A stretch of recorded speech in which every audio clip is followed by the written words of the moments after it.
অনেক দিন ধরেই কিন্তু ফেসবুকে দেখছি ডোনাটের ছড়াছড়ি।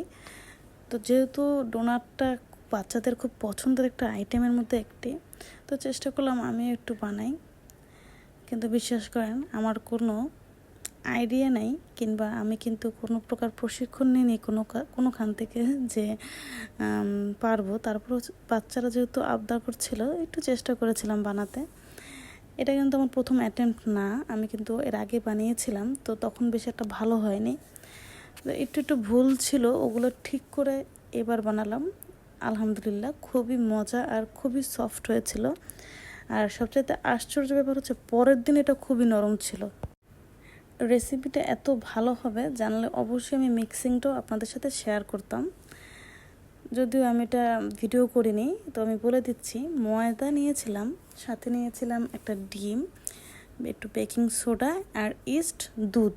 এগুলো দিয়ে ডোটা করে খুব সুন্দর করে 30 থেকে 35 মিনিট আমি হাতে খুব সুন্দর করে এটাকে মথে নিয়েছিলাম। তারপরে এটাকে রেস্টিং পিরিয়ডে রাখার পর শেপ দেওয়ার পর আবার আমি 30 থেকে 40 মিনিটের মতো রেস্টে রেখেছিলাম। যার ফলে মানে ফার্স্ট টাইমে যে ভুলটা হয়েছিল আমার, মানে রেস্টিং পিরিয়ডটা কম ছিল, এই জন্য ডোনাটটা ভালো হয় নাই। কিন্তু এইবার আলহামদুলিল্লাহ সব কিছু ঠিক থাকার কারণে ডোনাটগুলো এত ইয়ামি হয়েছিল, বাইরে আমার বাচ্চাগুলো খুব পছন্দ করছে। তো চিন্তা করছে আবার যখন বানাবো আপনাদেরকে টোটাল ফুল মানে রেসিপিটা আপনাদের সাথে শেয়ার করব। আসলে কি ফেসবুকে আগে যখন চালাতাম না, তখন আর কি খাবার দাবারের যে ভিডিওগুলো দেখতাম ওইগুলো প্রতি এতটা ঝোঁক ছিল না, কিন্তু ইদানিং যা দেখি তাই বানাতে মন চায়। আর আমার আবার একটা ব্যাড হ্যাবিট আছে, যখন শরীর ভালো থাকে না তখন বেকিংয়ের কাজ করলে মনটা খুব ভালো হয়ে যায়। আর যেহেতু বেকিংটা আমার খুব খুব খুব একটা মজার জায়গা আর খুব শান্তির একটা স্থান বলতে পারেন, তো বেকিং রিলেটেড সব কাজই আমার কাছে খুব ভালো লাগে। আর বাচ্চা কাচ্চাদের জন্য করতে তো আরও বেশি ভালো লাগে। তো এই যে টুসটুসে ফুলো ফুলো এই যে ডোনাটগুলো, এগুলো কিন্তু দোকানের চাইতে আমি বলবো 1000 গুণে ভালো হয়েছে আর খুব ফ্রেশ ছিল। আর দোকানে যে কখন কিভাবে বানাই রাখে আল্লাহ জানে, আমি তো দোকান থেকে বেশি একটা ডোনাট কিনি না, কখনো খাওয়াই না। বেশিরভাগ আমি হোমমেডই খাওয়ানোর চেষ্টা করি বাচ্চাদের। তারপরে যে কেনা হয় না তা না, কিনি কিন্তু খুবই কম। তো এই যে পরে আমি একটু চকলেট না দিলে কিন্তু বাচ্চাদের হয় না, তো ডার্ক চকলেট ছিল বাসায়, ওগুলো মেল্ট করে নিয়েছিলাম।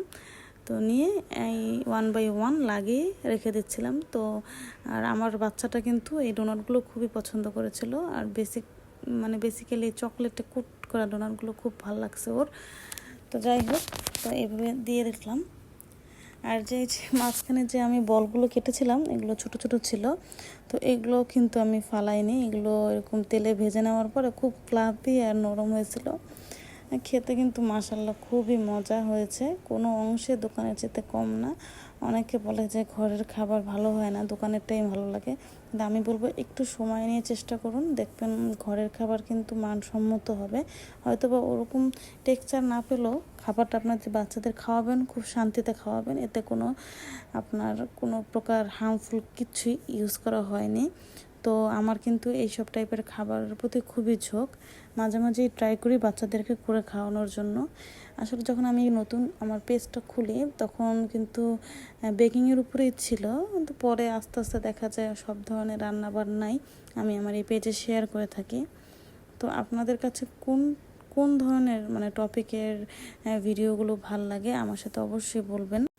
আর এই ডোনাটগুলো কিন্তু খাওয়ার পরে আমার একটা কথা মাথায় কাজ করছিল যে এই যে ডোনাটগুলো আমি কোনো প্রকারই কি বলে এটাকে প্রশিক্ষণ বা কোনো প্রকার সার্টিফিকেট না, আমি কিন্তু ইউটিউব মাস্টার, মানে ইউটিউবে ঘাটাঘাটি করে রেসিপি দেখে যেটা ভালো লাগে ওইটাই আমি করার চেষ্টা করি।